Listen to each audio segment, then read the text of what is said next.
기도하겠습니다.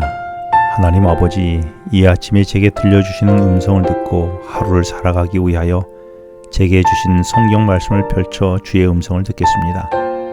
말씀을 깨닫도록 성령 하나님 도와주시옵소서. 예수님 이름으로 기도합니다. 오늘 묵상할 말씀은 사도행전 17장 10절로 15절 말씀입니다. 바울 일행은 이제 막 시작한 빌립보 교회를 든든히 세우도록 누가를 두고 데살로니가로 떠났습니다.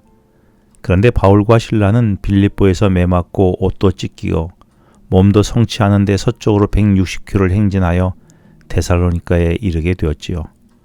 아마 행색이 많이 초라했을 것입니다. 그러나 그들은 데살로니가에 도착하여 3주에 걸쳐 안식일에 복음을 전하게 되었습니다.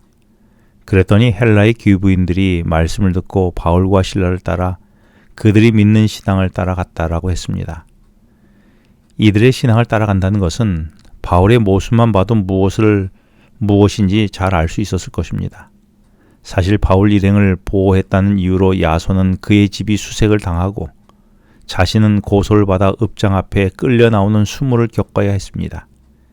이것이 바울과 실라를 따른 대가였습니다. 그러나 헬라의 귀부인들에게 더 중요한 것은 복음이신 예수님을 따르는 것이었죠. 나도 예수님을 따른 대가가 이와 같아도 포기하지 않고 예수님을 따를 준비가 되어 있습니까? 작은 손해에도 혹 나는 쉽게 포기하지는 않았습니까?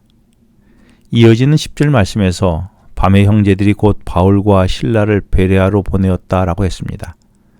바울이 데살로니가에 머무는 것은 더 이상 안전하지 않았습니다. 그래서 바울은 데살로니가에서 다시 서쪽으로 80km 떨어진 베레아로 밤에 이동하게 된 것이죠.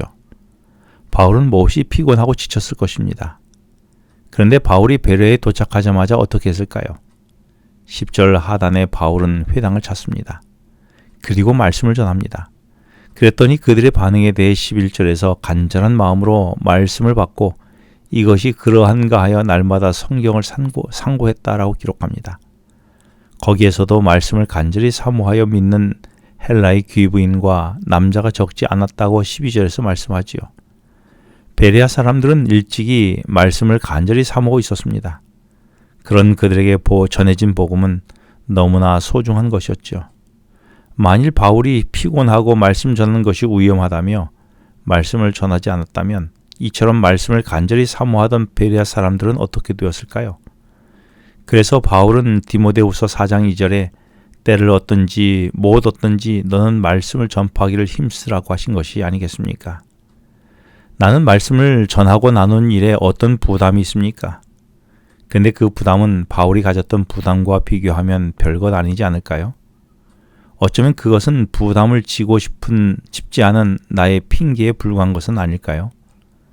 그런데 참 나쁜 습관은 데살로니가에서 바울이 전한 복음으로 많은 사람들이 바울 일행을 쫓아 이를 시기한 사람들이 바울을 데살로니가에서 쫓아낸 것입니다. 그런데 데살로니가에서 80여 킬로 떨어진 베라에서 바울이 여전히 복음을 전하며 많은 사람들이 이를 믿는다는 소식을 듣고 거기까지 쫓아와 소동을 피운 것입니다. 나는 어떤 사람입니까? 복음 전도자를 격려하는 사람입니까? 아니면 시기와 질투로 방해하는 방해꾼은 아니었습니까? 격려하지는 못할 망정 괜히 트집 잡고 태클 걸었던 적은 없었습니까? 이제 베레아에서 말씀을 전하는 바울의 목숨이 위태로워졌습니다.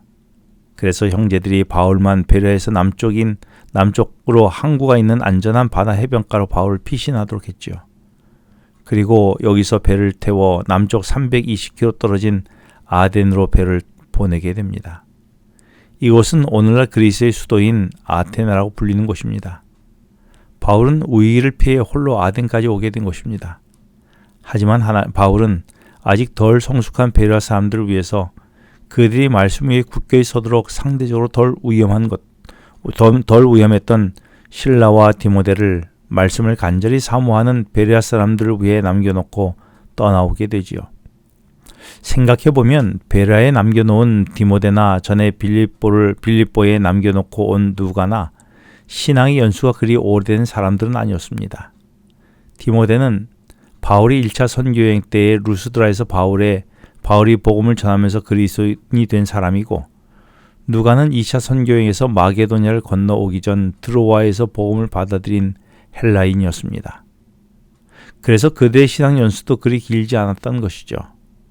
그런데 지금 누가는 빌립보에서, 디모데는 베레아에서 복음 전도자로 홀로 서는데 부족함이 없는 사람이 되었습니다. 이는 바울이 바나바에서 배운 대로 이들을 복음 전도자로 세웠으며 누가와 디모데도 자신에게 그 역할이 왔을 때에 성령의 능력을 힘입어 감당한 것이지요. 나는 어떻습니까? 나의 신앙 연수는 얼마나 되었습니까? 채 몇 년도 되지 않은 누가와 디모데와 비교하여 내 신앙의 경험은 더 많지 않습니까? 그런데 복음 전도자로 서는 데는 약한 모습을 보이지는 않았습니까? 주저하는 이유가 무엇입니까? 누가와 디모데와 같이 성령의 능력 주심을 믿고 전도자로 도전해보지 않겠습니까? 기도하겠습니다.